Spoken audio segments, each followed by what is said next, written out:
going on, everybody? Today we're going to be making a custom stencil, one that you guys should be able to do at home. And the inspiration for this paint pattern is this bait right here. I've had this literally forever. It's been in my tackle box and it's got some discoloration in it from hanging out with other soft plastics. But I've always really liked the simplicity of this pattern. So today we're going to be replicating it on this lipless crankbait, making a custom stencil, and then we're also going to go ahead and add another color just because it's a little boring as is. So the first thing we're going to do is start off with a base coat of white. This blank is already opaque, but it's kind of like a little bit of a bone color to it. And I want my colors I'm going to be putting on top of it to stand out very vibrant. So that is why we'll be doing a base coat of white.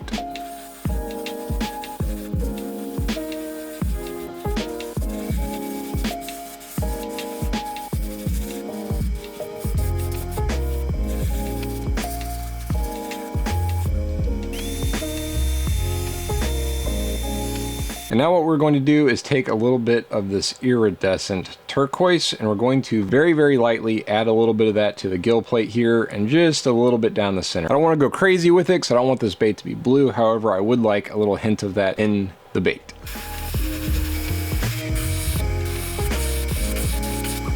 Just like that.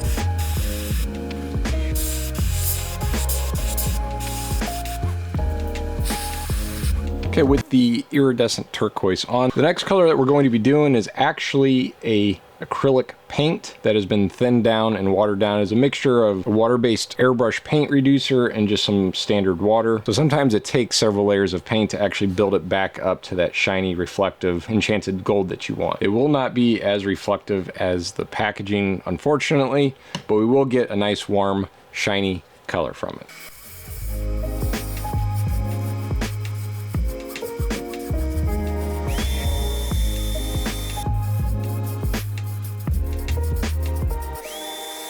The enchanted gold is on, and you can see when the light's hitting it different, it almost makes that blue completely disappear, which is pretty cool. So our next step is going to be putting the airbrush and the fishing lure down for just a minute. I'm going to show you guys how I make stencils for occasions like these. What we got is a nice thick piece of cardstock paper, and I've got a blank for the same bait. So what I like to do, and I don't know if this is cheating or not, but it's effective and works very well. I'm going to hold the bait down on the piece of cardstock. I'm just going to kind of trace around it to give us that shape of the bait. And if you only have one of the blanks that you're doing this pattern on, I recommend doing this first so you're not sitting there rubbing your bait all over it and scratching off all the hard work you just did.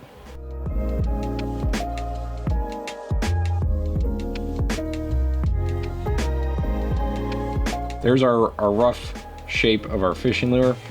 And what we're doing is actually really simple. We're just going to sketch out the design that we want as if this was the bait. Now on our inspiration piece here, really simple. Just gonna start down here below the eye. And then it's just gonna come all the way down.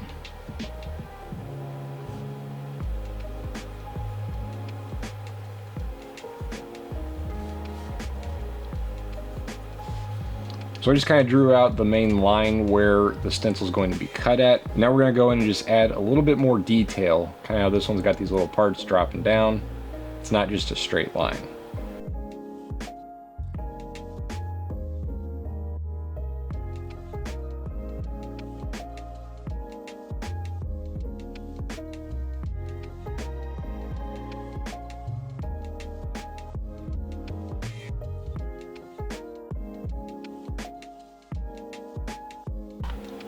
It's going to be something about like that. Just going to go in with the scissors and cut the highest point.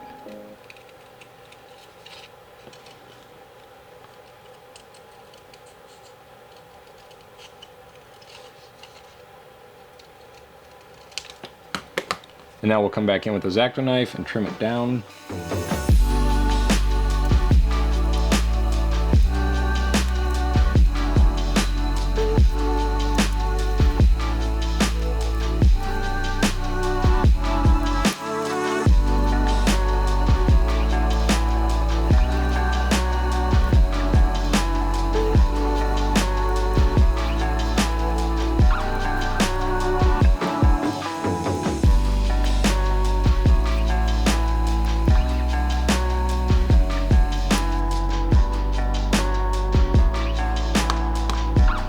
Last thing I'm going to do here to our stencil before we use it, see we got some real sharp points here.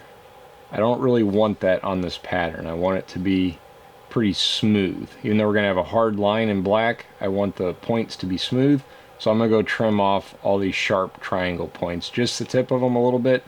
That way it's a nice smooth up and down.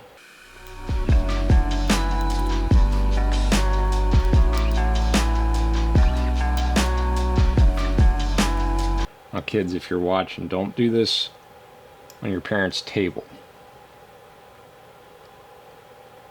Husbands, that goes for you too. Wives, you can do whatever you want. Okay, I'm pretty happy with how that looks. I believe it's going to be something about like that, which is pretty darn close to what we got going on. I think I am going to take this section down just a little bit more to make sure we clear that eye, and then we will sling some paint.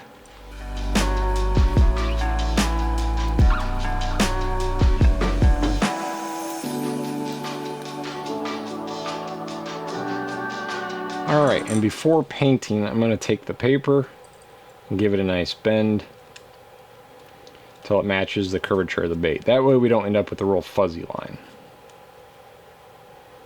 So it will be something about like that. Okay, because it can be kind of a pain to hold this up there and in place, what I'm going to do is take a clean paper towel and I'm going to take our bait off of the stand.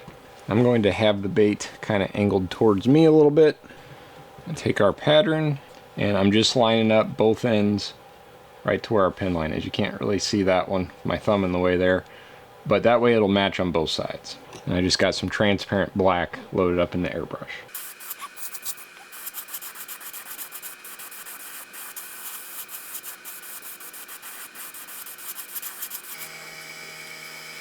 And there we go.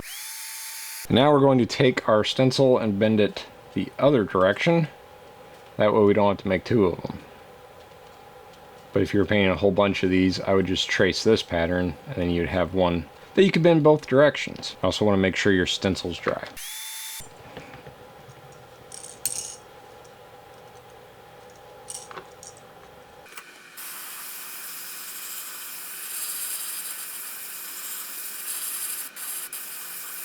So that's not too bad. For some reason on the camera the blue looks extremely vibrant. Hopefully you guys don't see just a blue and black bait here. Okay, and while we have the black loaded up in the airbrush and the bait off the stand, and figure out what size shad dot we need, which I'm thinking it's going to be that middle one right there. And I'm going to go ahead and match what this bait did and go just past the gill plate here, so we'll aim for right there. I'm going to find the point of the gill plate in my stencil. I like my baits to be symmetrical. Some people give me a little trouble for that because the fish don't care. But man, you know, if you're here, might as well make it match. Okay, and last but not least, the black's still loaded up in the airbrush. We're going to go ahead and darken up what's left on the back of the bait here.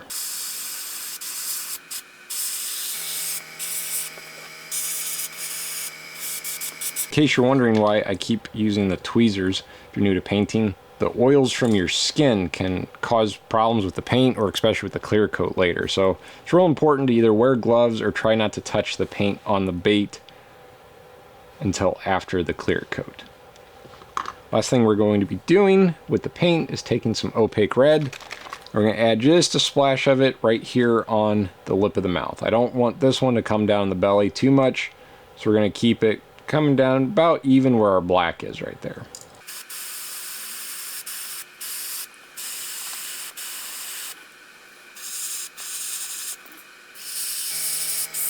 And for the eyes, we're going to be doing some black and silver.